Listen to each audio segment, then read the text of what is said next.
Well, if there's one thing our favorite electric vehicle startups have all shared, it's a penchant for innovation, from luxury hatchbacks with third-row seats and SUVs with falcon-wing doors, to trucks with gear tunnels and supercar suspensions, to 500-mile sedans powered by 500-plus HP motors tiny and light enough to fit in a rollaboard suitcase. Now we're adding to that roster the 2024 Canoo Lifestyle Vehicle, a 21-window retrotastic van with mosh-pit seating, swappable top hat bodies, and a truly fresh take on vehicle lifecycle planning. Is Canoo viable? It's a question worth asking about any EV startup that hasn't yet produced cars yet, and things indeed looked a little shaky last year for the California-based firm. But like Rivian, Canoo is lining up fleet customers to keep the lights on. Example, Walmart has ordered 4,500 LDVs, or lifestyle delivery vehicles. Unlike Rivian, Canoo will only be selling to fleet customers for the first year of production. Those customers will also hopefully soon include the US military,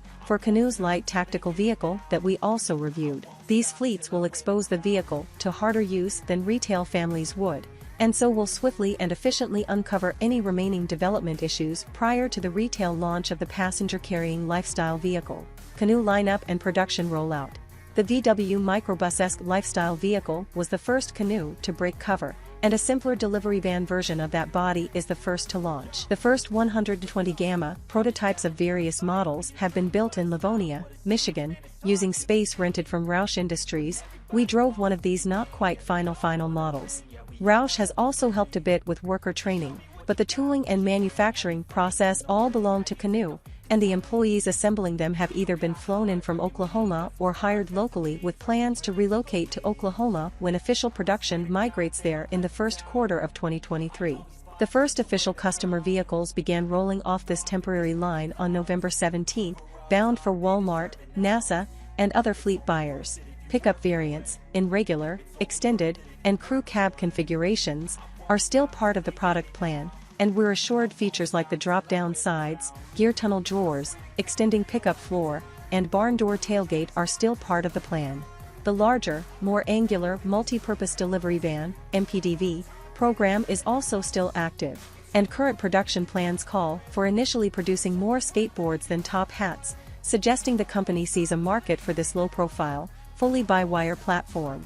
Simply climbing aboard is a unique experience. The front doors are wide and rectangular, meaning there's open space right where your head usually ducks under an A-pillar. The rear doors are also wide and swing open on rear-mounted hinges, like on a Rolls-Royce or Lincoln Continental coach door. And as in those cars, the main bench seat is positioned behind the C-pillar, leaving floor space sufficient for practicing yoga or mounting a wheelchair ramp. Premium models get jump seats that mount to the doors, with retractable seat bottoms and full three-point belts. When deployed, their occupants face each other, and unoccupied cushions can serve as ottomans for the outboard bench seat occupants. Two more jump seats fold down behind each front seat back, but they're only for use when stopped, with the front seat backs leaned forward. The rear door windows don't go down, but the rear quarter windows do, and there will be an option to have the little vista windows around the roof perimeter pop open. When folded up against the front seat backs, wings on the temporary jump seats serve as outboard armrests for the front occupants,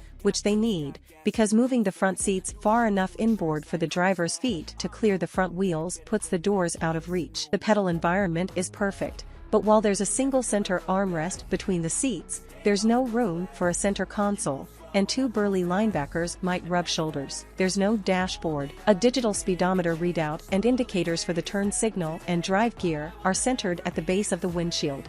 Below this is another window offering a view of what's immediately in front. That panel may one day open to access stowage space ahead of the front occupant's feet. Multiple thin pillars separating the various glass panels ahead of the official A-pillar didn't prove distracting, and overall visibility is excellent. A 10.0-inch touchscreen mounts to the driver's A-pillar, within easy reach of the steering wheel. It controls most secondary functions. Rails above and below are planned for steadying a hand on bumpy roads. That screen seems designed to minimize distraction, offering few compelling infographics, yet. Wiper controls share the turn signal stalk, while the right stalk serves as the gear selector. Climate controls are arrayed across a slim aluminum crosscar beam, within reach of the passenger. The HVAC system is convective, relying on circulating air, not air that directly blows on the occupants.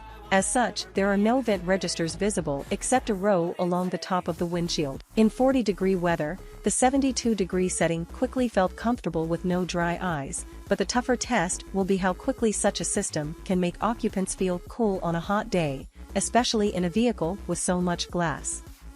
Canoo seating arrangement prioritizes excellent comfort for 4 or 5, passable comfort for 7, in those premium models, and not much cargo flexibility. Of the 130 cubic feet of space available in the LDV, there's only room for 13.0 cubes of stuff, or 3 golf bags, behind the folding backrest, non-removable rear seat. It's not a minivan, remember? Is it a legit muscle van?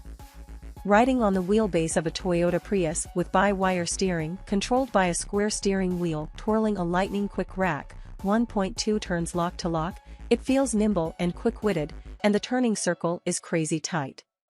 The skateboard chassis features patented composite transverse leaf springs of variable cross-section, which helps keep the entire suspension low.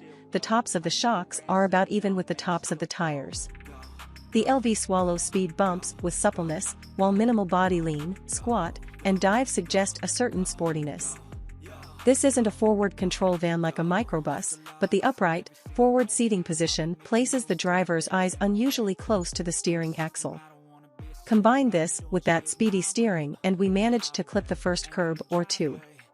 Braking rigging is programmable in 3 levels ranging from unobtrusively light to full one-pedal driving.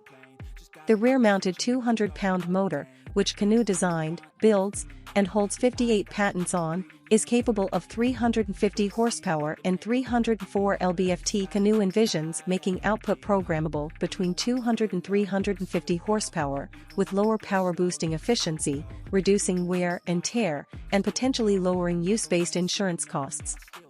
It was set to 285 horsepower for our drive, and in a 4,750-pound vehicle with 3 people on board, its weight to power was worse than that of a Chevy Bolt EV or Nissan Leaf. Canoo's 9.7 to 1 gear reduction ratio is notably shorter than those two, though, so it accelerates more snappily, but it's certainly no railgun. A future 2-motor AWD version with both motors cranked to max output may wear the muscle van moniker more comfortably. Unique sales proposition. Canoo originally proposed an all-subscription model, but inflation and volatile interest rates complicate such a model. Retail sales and leasing will primarily be handled online and directly with the factory. Canoo contends that the value of a vehicle is ultimately determined by its second and third owners. Toward that end, the company's skateboard design prioritizes longevity and quick, easy repairability with lifelong upgradability. A powertrain swap takes 2 hours, and the entire body top hat shouldn't take much longer. In this way, the Canoo recalls a different vintage VW, the Beetle, many of which enjoyed second lives as sand rails and dune buggies. We've loved the Canoo Lifestyle Vehicle's exterior design from the moment we saw it, especially the pickup. We're intrigued with the interior layout and we look forward to spending more time in it to answer questions like, is supreme footstool comfort for 2 rear occupants some of the time worth making occupants 6 and 7 miserable sitting sideways? Is loading bulky stuff in through the back doors as easier than loading it in the hatch?